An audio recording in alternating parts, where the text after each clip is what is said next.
Si Lisa Tanas at si Senator Tuta ay talagang magkaututang dila na. Kaya 'di ba na-appoint yung anak ni Tito Soto sa MTRCB. Kaya in-appoint yung anak ni Tuta Sen dyan. Kasi magkakasabwat na yan sila. Nakikinabang sila sa isa't isa. Kaya yung nangyayari ngayon, yung pagbigay sa kanya ng mali-maleta noong 2024, according to our brave 18 Marines, yan ay pawang katotohanan na ayaw ni Tito Tuta Sen, okay? At pinasisinungalingan, pero nagkaroon nga ng Freudian slip ang gago na what if naman kung natanggapin ko, hindi naman ako elected during that time, private citizen ako. Di ba? So okay lang na tumanggap siya ng bribe galing sa kaba ng bayan. So ganun nila i-twist yung batas. But ganun pa man, huwag niyong kalimutan ito si De Lima, si Bonoan, na yan, nag-house arrest, si Redon, Zia Adjong, ito yung mga yung mga law bender. Ito yung mga nanggipit sa mga vloggers. Si Redon, si Adjong, si Kimbo na simula sa pagta-tricycle, ordinaryong teacher, kaya nang bumili ng million-million Hermes at artista van. Ito yung mga nanggigipit dyan sa maleta kongresistas. Huwag nyo itong kalimutan dahil ayaw i-post ng mainstream media. Si Father Flaby na nakasuot pa ng sutana nung tinanggap ang mali-maleta. Ngayon, ipinasinungaling ng kapwa niyang demonyong mga kaparian na hindi daw nagbigay, na wala daw a church, certain name of the church, doon sa sinasabing lugar ni isa sa mga Marines, pero wala namang binanggit. Exactly. Mga kababayan, okay? Teka natin to wala namang sinabi exactly ang ating one of the brave Marines, mga kababayan, kung ano yung pangalan. Ang sinasabi niya lang doon ay malapit doon sa simbahan. Ngayon, sinasabi ng Brave 18, sinabi niya along Mindanao Avenue. Yun ang sinasabi niya na may simbahan banda doon. Pero wala siya sinabi exact na church. Kaya ngayon, etong mga bishop, ito sino to? Bishop Elias Ayuban, pinasisinungalingan nila, baka nakatanggap din ng maleta. Kaya sabi ko sa inyo, kung kayo ay nasasakupan ng mga paring bulaan, huwag na kayo magsimba, idiretso nyo sa Diyos ang inyong pagdarasal. At kung nagbibigay kayo ng abuloy sa mga yan, huwag nyo nang ibigay ng abuloy, ibili nyo na lang ng pagkain, iabot nyo dyan sa mga pulubi sa gilid-gilid at magpapasalamat pa sila sa inyo. Huwag nyong ibigay sa mga paring bulaan. Anyway, Franz Castro, si Abante, ayan, isa pang pastor na mahaba ang dila. Si Janet Garin, okay na gumurgur sa mga bata dahil sa dingbak siya. So ang dami, si Ace Barbers, okay, si Dan Fernandez, si Fernandez ba? Si Jerby Luistro na nasangkot ang kanyang asawa sa panggagahasa. Huwag niyo itong kalimutan, mga palangga. Ngayon si Arlene Brosas, si Joel Chua, syempre si Sandro Marcos. Okay, na-confirm natin na talagang ang bahay na pinagdelibera na binabanggit ng Brave 18 ay exactly accurate, kumbaga, doon sa sinasabi natin.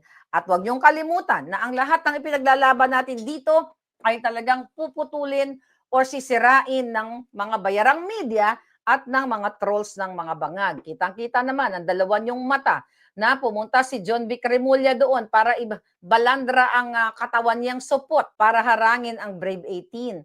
Tapos, sabi ko nga, tanga na lang po ang mamamayang Pilipino, even ang mga police at mga military, mga Marines. Kung maniniwala kayo na pumunta si John Vic Remulla doon na wala siyang authority, dahil hindi siya appointed o hindi siya part ng Senate. Di ba? Kitang-kita nyo yun. So, wag natin tigilan tong mga hayop na to. Nung lumabas ang Brave 18 Marines, ang ating mga sundalo, nataranta ang mga ulaga, ang mga magnanakaw, ang mga kidnapper, ang mga hoarder at smuggler sa Malacanang. Nataranta sila, kaya gumawa sila ng eksena na kahit 12 lang sila, o may quorum na kami, kahit labag sa batas at gumagamit sila ng jurisprudence, yun nga, Avellino versus Cuenco, na ipinaliwanag na yan ng ating mga magagaling na abogado na hindi pwedeng ipareho. Dahil ang isa doon ay nasa Amerika. And the 2015 na quorum, na 12 lang din sila. Was it 12? Mga apat doon na senador ay wala sa Pilipinas, wala sa jurisdiction ng Pilipinas. Kaya yun ay okay. So utos ni Bangag, di ba? Sabi ko nga sa inyo kagabi, simultaneous. Yung pag-a-approve ng Integrated Bar of the Philippines, at ang sinasabi ni Bangag, ni Clarissa Taratara, ino-honor namin yung bagong acting president, yun yung legal. Okay? Sinasabi na to, yung ganitong lawyer, sinasabi niya na ganito. Yung apat na dating president, na si Drilon, si Zubiri, si Soto, si Coco Pimentel. Sabi nga ni Senator Marcoleta, kahit sabihin pa ng pinaka-powerful na tao, hari o reyna o sino mang Poncio Pilato, na okay kayo, good kayo. Para sa akin, okay kayo. Anong susundin mo? Pati si Gordon, anong susundin mo? Hindi porket sinabi ng isang makapangyarihang tao, lalabagin mo ang batas? Sabi ko nga, ibasura nyo na yan, sunugin nyo na yung constitution kung ayaw nyong sumunod. At you go back sa Stone Age, barbaric, para istonin nyo na lang. You know what I mean? Istonin nyo na lang yung mga demonyo. Sabi ko nga, kung sinong pinakamalakas, yun ang magwawagi sa labanan. Kasi, talagang grabe, harap-harapan. Ito na yung martial law na hindi natin na-witness, na sobra-sobra pa. Na ang mga kasabwat, mga taong gobyerno. Wala nang konstitusyon sa kanila. Ini-inculcate nila sa utak ng tao, binabago nila yung perception nyo. Through trolls, and through doon mga putang inang mga lawyers, na hindi naman nag-a-agree ang lahat ng mga lawyers sa buong Pilipinas. At kasasabwatin pa nila ang Civil Service Commission. Lahat sasabwatin nila, pati mga simbahan. O bumaba ka na, Alan, kapit tuko ka.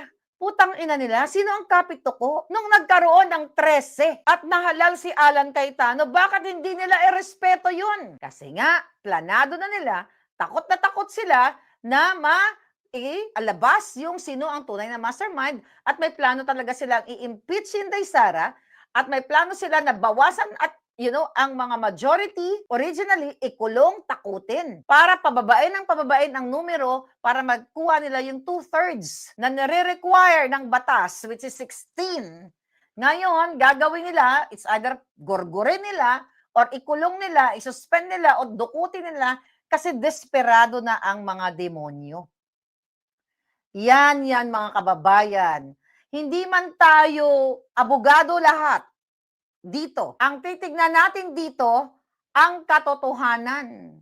You talk about what? Ano sinasabi ni Cherry? Yung Atty. Sarmiento na interviews ang basis niya, US Constitution 1892.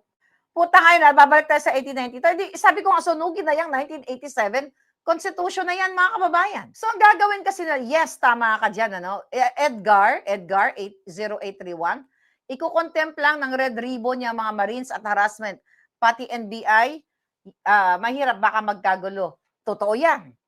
Kaya sila nagpatawag ng peking hearing nila kasi galit na galit sila sa 18 Marines dahil, yung testimonya ng 18 Marines, kahit pumikit sila, kahit lasingin mo sila, the same statement ang sasabihin nila with supporting evidence. Sabi ko nga, yung pinresent na picture at yung picture ko noong 2017, iyon yung patunay na nagsasabi ng totoo. Itong si Brave Marine, I forgot his name, na talagang nakapunta siya dun sa bahay niya. Ano yun? Pumunta siya dun sa bahay niya para lang siya magpa-selfie kay Sandro Marcos? Kakatok lang siya, knock, knock. Oh, pwede po ba magpaka-selfie kay Sandro? Kasi yun yung depensa ng mga putang inang mga bobo. Ay, may mga nabasa ako. Oh, nasaan yung maleta? Sabi, nagpa-selfie lang naman siya. Sige nga, gamitin niyo yung utak. Sinong magbubukas sa'yo na kahit sino, na politikong magdanakaw, kakatok ka, knock, who's there? Pwede po ba magpa-selfie, sir? Ganyan-ganyan. Na hindi ka kilala ng tao. Sino magpapapasok sa'yo?